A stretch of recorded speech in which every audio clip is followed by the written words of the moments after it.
Ah, there it goes. Broke. That's what I was afraid of. Well, that's a problem.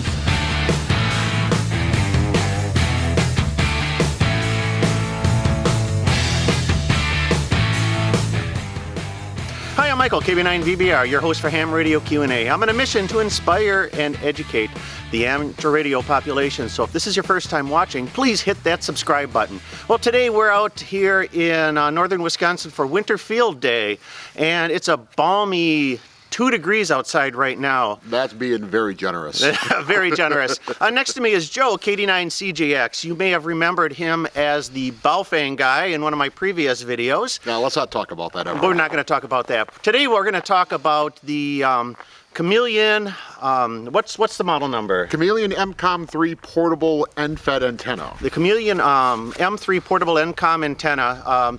It's tell you a little bit about the deployment, operation, and our impressions of the antenna. So please stay tuned for that. No Baofengs. No Baofengs. Okay, so the antenna we're using today is a Chameleon Emcomm III Portable antenna. It's a end-fed. It's got about 75 feet of wire on it. It's this finer, I believe it's like a 16 gauge, Teflon coated. So it's pretty pliable even being out here in the cold, which is good. That's something you want to consider. It's got about a 25-foot radial on it as well. So the way we're going to set this up is in an inverted L or upside down L or whatever you want to call it. So the radial will be hanging down and the radiating element will be ran out. So almost like we tipped an L on its side. So I'm going to get it rolled out here and we'll put it up in the tree. So remember, hold your end, kids. Maybe keep your hand in your pocket because it's getting cold out here. I had to switch to gloves. Yeah, I'm going to have to eventually here soon. So we're just going to throw it up there and see where we can get.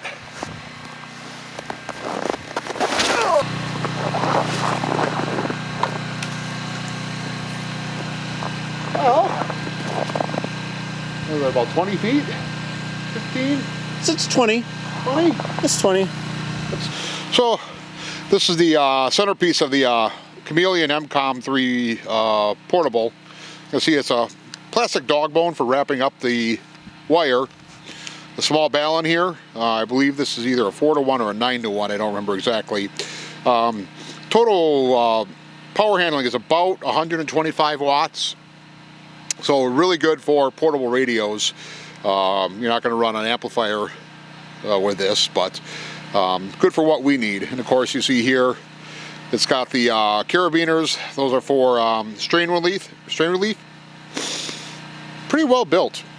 And again, it's, like I said, it's 5 below out right now. It's pretty cold, but the wire is still staying pliable, and that's the main thing. We don't want this to get brittle and break. So let's just tie it up and get up in tree and see what we can do with it.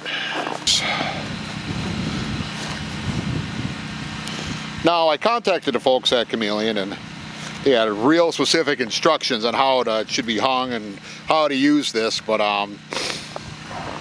they were all fine and dandy, and don't get me wrong, the folks at Chameleon are real nice. They really good service, but tie it on there. Not rocket science. Or rocket surgery for that matter.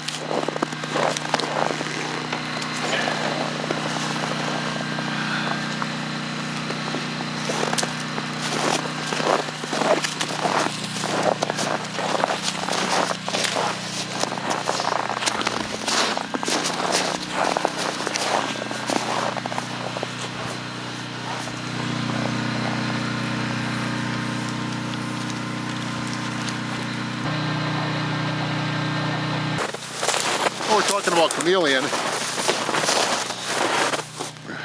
You know, normally on a wire antenna you'd have dog bones or some other insulator. Chameleon is this really lightweight, non-conductive ring as your insulator, and then they just tie it back there with a little crimp on, and it's pretty strong. And this plastic ring seems I think it'll probably hold up pretty good in the cold weather here. So let's give it a shot. We're gonna try to get the other end up towards that tree. We don't want it in the tree. We're going to use some paracord to get it up in there. And of course the paracord is non-conductive as well, so it shouldn't have any effect on our antenna. There, maybe. Yeah, she'll do her. Here.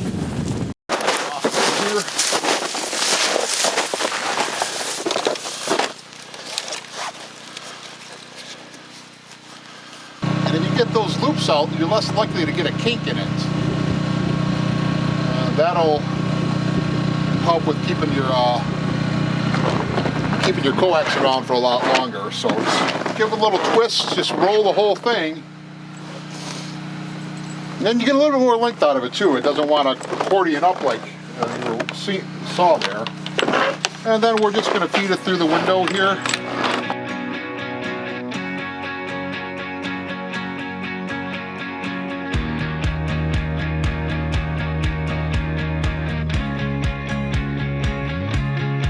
Ready? Yep. Fantasy Factory, the official beer of Winter Field Day. Are you there? It's Whiskey Niner November Alpha, Whiskey Niner November Alpha, 2 India, Wisconsin, 2 India, Whiskey India, QSL. There is bourbon, there is vodka. But in Wisconsin, there is a traditional beverage called Snowshoe Grog.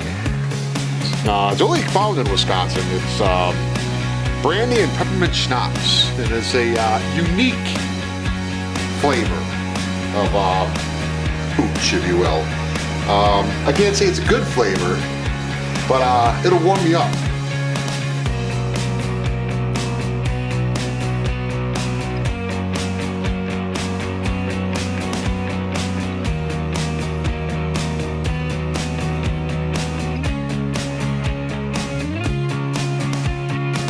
W8 Bravo India Field Day, key worship. Whiskey 9 November Alpha. Whiskey 9 again. Whiskey 9 November Alpha. W9NA 1 Hotel Ohio. Roger, Roger, 1 Hotel Ohio. You're 2 India, Wisconsin, Whiskey India. Thanks for Wisconsin, W8 Bravo India, key worship. Well, in conclusion, the Chameleon Emcomm III Portable antenna, the NVIS that we've been talking about here, is a pretty good performer. We did notice that contact-wise, it is fairly directional off the sides. The formation that, or the setup that we have here, it's running east-west, so most of our contacts were in the south. We being in Wisconsin, so we were seeing contacts in South Texas and Louisiana in that direction.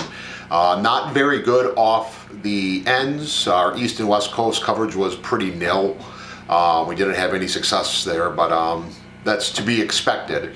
So remember that when you're installing this, you may want to position the radio, or not the radio, the element in the correct direction so you can reach the stations that you're trying to get. Downfall of the antenna, I think, first and foremost, is the setup itself. 75 feet of wire plus another 25 for the radio gets a little challenging. Probably not terrible when it's 75 and sunny out, but when it's -10 and brutally cold, that extra 5-10 minutes without gloves trying to get that untangled is a little bit of a problem. And that's not necessarily an engineering or a knock on Chameleon, it's just the way it is. But good that it is the Teflon coated wire. That seems not to catch into trees, we found out. In previous, I've used just regular wire, THHN, and that definitely, it's not ideal for a situation like this. It'll get caught in the trees. It tends to bind up more. So there's that. Overall, we're pretty impressed with it. I would say I'd give it an 8 or a 9 out of 10. It's compact, it's lights, it's versatile. You can set it up as a sloper, you can set it up as an inverted V, a number of different configurations for that. So we'll give it a thumbs up, and we'll use it again probably for Field Day coming up in June. So until then, I'm KD9CGX73. For more articles and information, be sure to check out my blog at www.jpole-antenna.com. If you enjoyed this video and you want to see more, hit that subscribe button. I really appreciate that, and check out some of the others that are recommended alongside me here. I'm Michael, KB9VBR. Have a great day, and 73. Of course, the past hour is pretty much me trying to get something untangled. Don't try this at home, kids.